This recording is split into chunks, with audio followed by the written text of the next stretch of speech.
বরগুনার হরিণঘাটা সংরক্ষিত বনাঞ্চলে ফাঁদ পেতে প্রতিদিনই হরিণ শিকার করছে শিকারীরা। এ কারণে দিনের পর দিন কমছে হরিণের সংখ্যা। সচেতন মহলের দাবি, বন বিভাগের যোগসাজশ এবং প্রশাসনের উদাসীনতায় চলছে শিকারের মহোৎসব। তবে পুলিশ বলছে হরিণ রক্ষায় কাজ করছে তারা।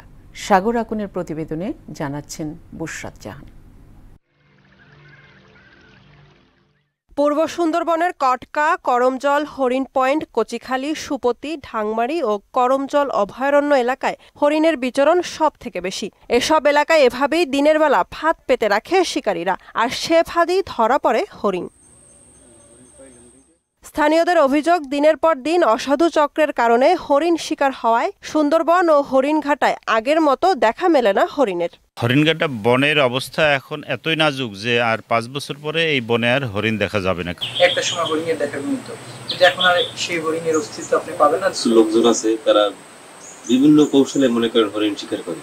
বন্যপ্রাণী নিয়ে কাজ করা সংগঠনের নেতারা বলছেন, বন বিভাগ ও প্রশাসনকে ম্যানেজ করে হরিণ শিকার করছে শিকারীরা। প্রশাসনের লোক এই শিকারীদের নিয়ে তারা সুন্দরবনে হরিণ শিকার করতে দিয়ে আসে। যখন শিকার করা হয়ে যায় ফাঁদ দিয়া, তখন তারা আবার আগায় নিয়ে আসে। দুষ্ট চক্র যারা এই হরিণ নিধন করে চলছে, এদের বিরুদ্ধে প্রশাসনের কঠোর পদক্ষেপ নেওয়া উচিত। এ বিষয়ে কথা বলতে পাথরঘাটা বন বিভাগে একাধিকবার গিয়েও কাউকে পাওয়া যায়নি। তবে জেলা পুলিশ বলছে, সংশ্লিষ্ট সব দপ্তরের সাথে সমন্বয় করে হরিণ রক্ষায় কাজ করছে পুলিশ।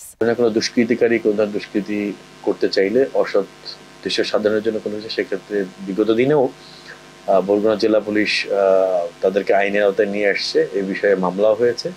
সামনেও যাতে কোনো ধরনের কোনো কিছু না হয় সে লক্ষ্যে আমরা সদা প্রস্তুত রয়েছি। গত 5 বছরে শুধুমাত্র পাথরঘাটা থানায় অবৈধভাবে হরিণ শিকারে 24টি মামলা হয়েছে, অথচ সেসব মামলার তদন্তে কোনো অগ্রগতি নেই। বুশরাত জাহান, মোহনা সংবাদ।